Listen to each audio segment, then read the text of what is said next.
안녕하세요. 안상현입니다. 이번 시간에는 돈 공부 좀 해볼까 하는데요. 사람마다 각자 다를 수 있는 돈의 크기가 다르다라는 제목으로 준비를 해봤습니다. 어, 이즈미 마사토라는 분이 지은 책인데요. 부자의 그릇, 부제는 돈을 다루는 능력을 키우는 법이라고 되어 있습니다. 이 책에 나온 내용들, 한 이혼을 한 젊은 남자와 그리고 이 노인의 대화를 통해서 그 돈에 관련돼서 배울 수 있는 정말 재미난 소설 형태로 되어 있는 책입니다. 그 나온 내용들 주로 노인이 주로 했던 말인데요. 그 말들 중에서 마음에 와닿는 문구들을 바탕으로 한번 정리를 좀 해볼게요. 자, 이제 그 노인이 돈에 이제 그 젊은이에게 말하는 겁니다. 자네는 돈에 대해 몰라도 너무 모르는 것 같아. 건성인데다 갈피를 잡을 수 없고 순간적인 기분에 휩쓸려서 일을 크게 벌이려고 하지. 그래서 실패한 걸세. 이 내용이 책을 보면 아시겠지만 자판기 앞에서 동전을 100원 빌립니다. 근데 이제 너무 따뜻한 그 밀크티를 마시고 싶은데 당장에 돈이 없으니까 그 100원을 빌렸어요. 그런데 이제 너무 고맙잖아요. 그러니까 이제 나중에 갚겠다. 그러니까 얼마에 갚겠느냐. 이제 이런 대화가 오고 가다가 제가 돈을 많이 벌어서 1,000만 원 되갚겠다. 이제 이런 식으로 말을 하는 걸 보고 그 노인이 말을 한 겁니다. 순간적인 기분에 휩쓸려서 일을 크게 벌리려고 하는 것, 이것이 자네의 실패의 원인이 될 수도 있다. 지금 이제 돈 한 푼 없는 그런 상황이니까요. 자, 왜 이런 말을 했느냐? 세 가지 선택지가 있었다는 거예요. 내가 따뜻한 밀크티를 먹고 싶어. 그러면 돈은 있는데 이제 선택할 수 있는 게 세 가지인데 첫 번째는 이 밀크티를 사는 거예요. 그 자판기 커피를 통해서 사는 게 하나가 있고요. 사지 않는 것도 선택지가 되겠죠. 이게 1번, 이게 두 번째 선택지. 그 다음에 세 번째 선택지는 그 비슷한 종류의 밀크티가 조금만 걸어가면 슈퍼에서 100원 싸게 팔아요. 그러니까 100원 빌리지 않고도 밀크티를 살 수 있었던 거죠. 그런데 왜 이런 선택을 했느냐? 지금 해야 한다는 이 지금이라는 시점에 얽매여서 눈앞 자판기에서 사게 된 거예요. 이렇게 어떤 상황, 돈, 이런 것들이 이런 장면을 연출하게 만든다는 거죠.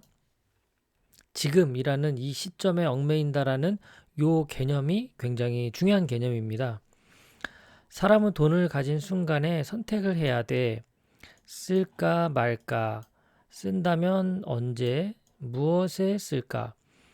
돈을 딱 가진 순간 이런 어떤 계획을 세우면 참 좋은데 대부분의 사람들이 이제 그런 생각을 안 하고 충동적으로 써버리는 경우가 많다는 거예요. 지금 필요하니까 지금 쓰는 거다라는 거죠. 자신은 이게 이제 합리적이라고 생각하는 거죠. 지금 필요해서 지금 쓰는 거다. 인간이 돈 때문에 저지르는 실수의 90% 대부분은 잘못된 타이밍과 선택으로 인해서 생긴다라고 이제 이 노인분은 말하고 있는 겁니다. 여유가 없는 상태, 즉 돈이 없는 상태가 되면 사람들의 판단력은 더 흐릿해진다. 모든 걸 자기에게 유리한 대로 해석하려고만 한다. 머리로는 생각하지 않고 말이야. 조금 전에 자네처럼 서둘러서 돈을 쓰려고 하는 거야. 이렇게 인간의 어떤 본능적인 그런 본능과 그리고 돈이 가지고 있는 속성 그런 것들을 이야기를 정리해서 말씀해 주시고 있는 겁니다. 인간은 자신과 어울리지 않는 돈을 가지고 있으면 반드시 잘못을 저지르게 된다. 미국에서 좋은 성적을 거둔 운동선수 10명 중 6명은 은퇴 후 파산했다. 왜냐하면 이제 한참 좋은 성적을 거둘 때에는 뭐 연봉이 뭐 수십억, 수백억 이렇게 되잖아요. 운동선수들 보면. 그런데 이제 은퇴했어요. 그러면 수입은 이제 줄잖아요. 뭐 다른 방송을 한다든가 뭐 이렇게 하더라도 전 같진 않을 거예요. 그런데 씀씀이는 그대로죠. 그러니까 점점점 자금은 줄어들죠. 그러면 이제 자금이 줄어드니까 아, 이거 뭔가 돈을 더 벌어야 되는데 그런 압박에 빠지게 되죠. 그러면 야, 이거 사업 대박 난다. 이런 이야기를 들으면 욕심이 발동해서 투자를 하게 돼요. 그러면 망하는 거죠. 자, 수입은 줄었는데 지출은 그대로. 돈은 점점 줄어들고 이제 돈을 더 벌어야 한다라는 압박에 빠지고 그러다 보면 대박 난다는 사업에 투자하고 망하는 꼴이 되는 거예요. 이런 경우들 주변에서 많이 봤죠. 운동선수뿐만 아니라 은퇴한 연예인들 이런 분들도 이런 사업한다고 뭔가 하셨다가 망하는 경우 참 많습니다. 자, 사람에게는 각자 자신이 다룰 수 있는 돈의 크기가 있다. 돈을 다루는 능력은 많이 다루는 경험을 통해서만 키울 수 있다. 처음에는 작게 그리고 점점 크게 이렇게 해 나가는 거죠. 돈을 다루는 경험을 키워 나가는 거죠. 근데 이제 많은 사람들은 어른이 되어 분별력이 생기면 돈을 잘 다룰 것이다 라고 착각한다는 거예요. 그러니까 은퇴하고 창업했다가 망한 분들이 되게 이렇게 돈을 다루는 능력에 대해서 공부를 안 한 상태로 뛰어든 겁니다. 자, 10억 원을 가져본 적 없는 사람이 실제로 10억 원을 갖게 되면 절대 자신이 상상한 대로 되지 않는다. 복권 당첨하고 파산한 사례를 보면 우리가 많이 알 수가 있죠. 실제로 그만한 돈을 손에 넣으면 돈을 쓰는 감각이 아니라 돈에 휘둘리는 감각이 커지기 때문이다 라고 말하는 겁니다. 돈에 휘둘리는 감각. 왜냐하면 그만한 돈을 다뤄본 적이 없기 때문에 그 돈에 휘둘리는 거예요.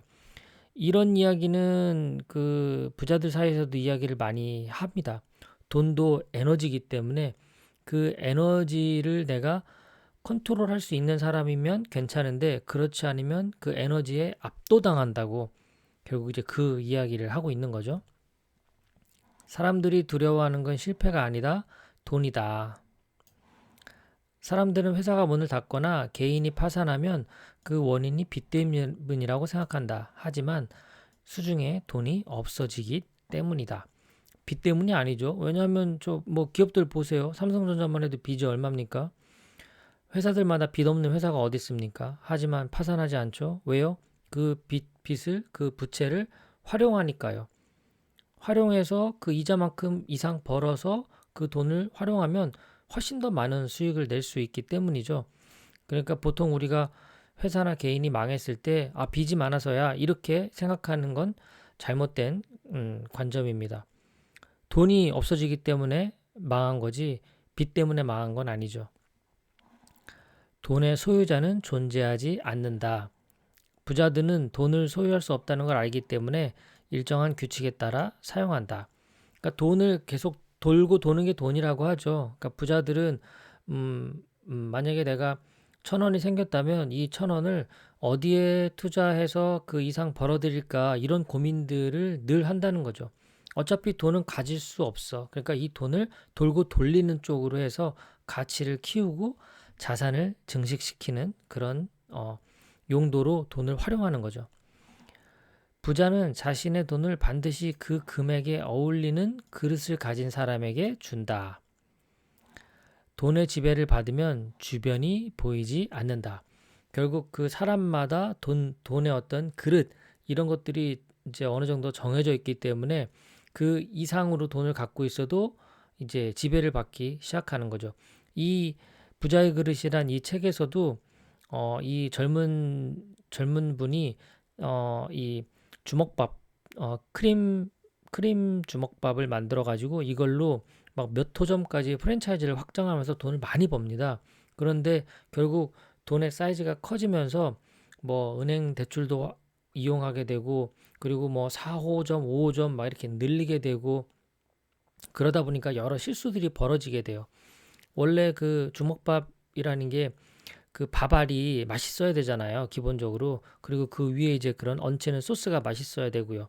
그런데 이제 점점 돈의 지배를 받으면서 판단력이 흐려지니까 직접 정성껏 만들던 그 밥을 이제 외주를 주면서 더 빠르게 효율적으로 한다라는 착각에 빠지게 되는 거죠. 그래서 돈의 지배를 받으니까 가족도 내팽개치게 되고 함께 일하는 파트너들도 소홀히 대하게 되고 이런 식으로 주변을 보지 못하면서 결국 점점점 망하는 그런 쪽으로 가게 된 거죠. 돈은 그 사람을 비추는 거울이다. 돈을 어떻게 쓰는지를 보면 그 사람에 대해 모두 알 수 있기 때문이다. 그렇죠? 카드 명세서만 봐도 이 사람이 어떤 사람인지 알 수 있다고 하죠. 그리고 정말 자기가 가치 있게 생각하는 것에 돈은 쓰게 돼 있습니다. 만약에 돈이 가난한 사람에게 도와주는 용도로 내가 돈을 많이 번다면 그만큼 기부를 많이 하겠죠. 그리고 내가 가족들을 위하는 마음이 큰 사람이라면 가족들과 함께 하는데 돈을 쓰겠죠. 결국 돈은 그 사람을 비추는 거울이다. 자, 사람에게는 각자 자신이 다룰 수 있는 돈의 크기가 있습니다. 그래서 나의 이 점을 명심을 해야 되고요. 그 다음에 나에게 돈을 가져오는 건 반드시 자신이 아니라 다른 사람이다라는 사실입니다. 그래서 항상 주변 사람들과 관계를 잘 형성하는 것이 중요하겠죠. 뭐 성경에도 그런 비슷한 얘기가 있었던 것 같아요. 그러니까 하느님이 다른 사람을 통해서 나에게 오는 거잖아요. 그래서 가장 낮은 상태에 있는 가장 바닥에 있는 그 사람을 어떻게 대하는지에 따라서 결국 그 사람이 이제 어떤 그릇의 소유자인지도 알게 되는 거죠. 그 낮은 사람을 통해 결국은 이제 하느님이 대신 오시는 거기 때문에 그렇죠. 자, 돈이란 신용을 가시화한 것이다. 나란 사람이 돈을 빌려요. 내 신용도에 따라서 이자가 바뀌죠. 그리고 얼마만큼 그 은행이나 기관에서 나에게 돈을 빌려줄 것이냐, 그것도 결국 나의 신용이죠. 그러니까 이 돈이라는 것은 결국 신용입니다. 그리고 그 신용이라는 것은 지난 행동들의 결과이고요. 그리고 지난 행동은 하루하루 사고해온 결과이고요. 오늘 내가 어떤 생각을 갖고 어떻게 살았는지 그 하루의 결과가 이제 하나하나 쌓이겠죠. 그런 행동들이 이제 계속해서 이어지겠죠. 결국 그 모든 것들은 신용으로 연결이 됩니다. 그리고 그 신용이란 결국 돈이라는 게 결국 그 신용이 눈에 보여지는 어떤 물질이 되는 것이죠. 학교에서 열심히 공부하고 친구들과 약속을 하고 직장에서 착실하게 일하는 것, 이 모든 것이 바로 신용을 얻기 위한 행동이다라는 겁니다. 신용을 얻으면 돈이라는 형태로 남는 겁니다. 그 돈은 우리의 선택지를 늘려주는 도구가 되죠. 돈이 많으면 당연히 선택할 수 있는 자유의 어떤 기회가 더 커집니다.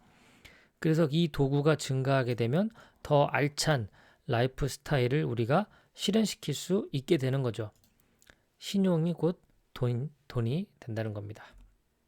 자, 오늘 제가 이즈미 마사토 이분이 지은 부자의 그릇, 돈을 다루는 능력을 키우는 법에 대해서 함께 공부를 좀 해봤습니다.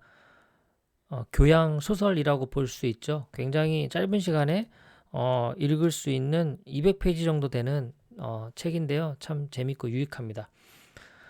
오늘도 이렇게 끝까지 시청해주셔서 고맙습니다. 날씨가 오늘도 쌀쌀합니다. 늘 건강 유의하시고요. 오늘 저녁은 가족과 함께 맛있는 식사하면서 또 도란도란 어떤 하루를 보냈는지 이야기 나누는 그런 시간 되시길 바랍니다. 감사합니다.